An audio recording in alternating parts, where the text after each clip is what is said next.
Hey guys, it is Monday right after Easter. I don't have a whole lot of time before it starts raining. It looks like it's about to storm really bad, and so I want to try and get a few of your questions answered from the Q&A post that I had last week before the rain starts. Alright, number one question from Craig Noyce. Who are the coolest people you know on the south side of the city? I mean, you guys live there, so that's pretty cool. It depends on how far south you're going, though. There's some pretty awesome pastures out that way. Gotta hurry, the rain is starting. I don't know if you'll be able to hear me over the rain once it does start, because we have a metal roof. Alright, Matt Ashman, is there a nightlife there? Yes, but I'm not too much of a part of it.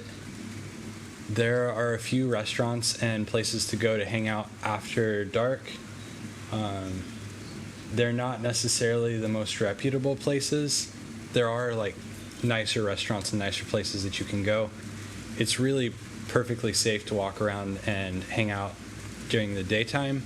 After dark, we tend to just hang out at home, watch a movie, take it easy.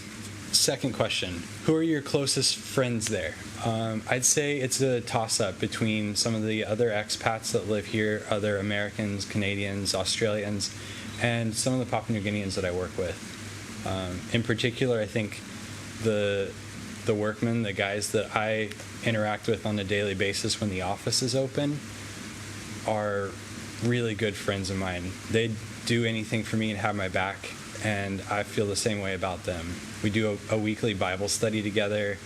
We spend a lot of time talking about current events and just keeping up with each other. And they're really good guys, and I consider them really good friends. Some of our translators also, the ones that get to come into town more often, I really appreciate them as well and like getting to hang out with them. I don't know that I get to spend as much time as I'd like to with them, but I still consider them close friends. What do I miss most about home besides family?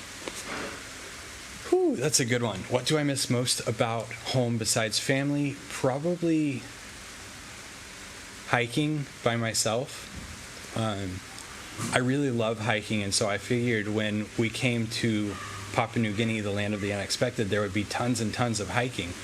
And there really is a lot of walking and a lot of hiking, especially when you get to go out and spend a lot of time in the village. Everything is hiking. The garden to the house cook to where you're sleeping for the night is a hike. And it's incredible.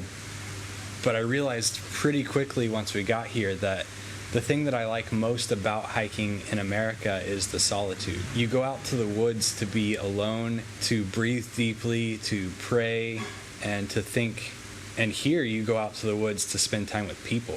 Everybody's there. When you go hiking, you get 20 kids walking with you within a matter of minutes. Whenever you get to a new village, everyone's there to greet you and say hi. And it's incredible and it's exciting, but it's very different from what I was used to when I think of hiking, especially in Indiana, where you go out to the woods and you just walk through rolling hills with a lot of trees, and you maybe see two other people the entire time.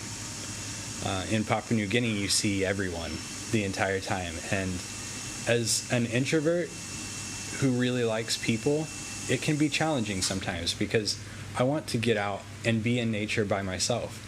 But I also really love being surrounded by all the people. So I miss hiking. I think that's probably the number one thing that I miss right now anyways. Ask me again in 6 months and we'll see. All right, Joe Grindstead said, what brought you to Papua New Guinea? What has kept you there? What brought me to Papua New Guinea was kind of just facts. I wanted to work with Pioneer Bible translators, and I knew that the skills that I had and the skills that Caitlin have would work well in this country. We knew that they had a need for us here, so we said, all right, let's do it. Let's go to Papua New Guinea, let's make a difference, let's help people translate the Bible. I think that's kind of what has kept us here as well, but honestly, the people that we get to spend time with are what's really kept us here. So many mosquitoes. Our friends in Papua New Guinea are the reason that we've stayed. You can have a good job, but if you're living in a challenging environment and you don't have anyone that you're working with that you like, then you're probably not going to stay for very long. This isn't an easy place to work, and it's not an easy place to live, but the people that we work with are incredible, both our American and Canadian teammates, and our Papua New Guinean friends and coworkers. And they're the reason that we've stayed. All right, next, Matthew Sanner asks, how open are they to Christianity? Very.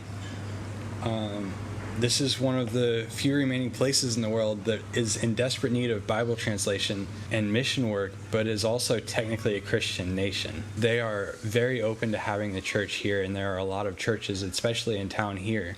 The extraordinary remoteness of Papua New Guinea means that there is still a lot of work to be done, even with everyone being so open and excited about Christianity. The government is happy that we are here and happy that we are telling people about Jesus, and I think that's really cool. Matt also asks, what do they think of Western culture and Westerners? I'd say they like it, especially entertainment. I noticed I was spending some time with the guys over at the dormitory where our translators stay when they're in town. And I said, hey, you want to watch a movie? And they said, absolutely. Can we watch John Wayne? Or Rambo? Or Die Hard? And I'm like, I don't know if this is what I want people to see, is like, this is American culture, but also, heck yes, we can. Last one from Matt. Anything about food? Well, the market is technically closed right now, so I can't take you there. I can show you a few pictures of what it looks like when it is open, but I figured you might also be interested in the last time I was out in the East Sepik. They have what are called Sago Grubs.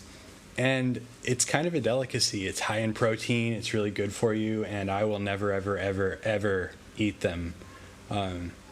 They live inside of the joint of the sago palm where water collects, and it's really just like a dark, moist environment. And they are massive. I think of grubs, and I'm like, the little ones in America, they're like the size of my pinky.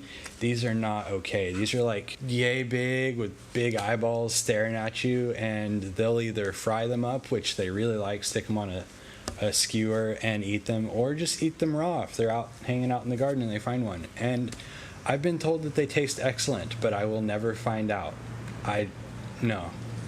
Here's a picture. You can tell me whether you'd eat them or not. Paul Crafts. You should totally do an ocean video. Done. It's I'll link it in the. I made it for you. I hope you like it. See if you can get some footage of the reef sharks at the lodge. Actually, I haven't seen reef sharks since you guys were here. I haven't seen a single shark. I think that they heard that we were looking for them and left. Snorkeling footage. I can't snorkel. It's not. You don't want to see it. I almost drown every time. I'll go swimming with you, but I ain't snorkeling. Perhaps a rare sighting of the Loch Ness Monster to round it out. I don't think the Loch Ness Monster actually lives here, but I have been told that there are ancient pterodactyls that live in the woods, and I don't want to meet them. I will try and bring my camera if I'm ever invited on a trip where the sighting of the rare pterodactyl may actually happen. I hope it doesn't, though. It looks like that's the last of the questions for now. I really appreciate hanging out with you guys, and it looks like we got the whole video in before the rain started. I'm going to try and get this thrown together and edited so that it can go out by like Monday, Indiana time. Bye, guys.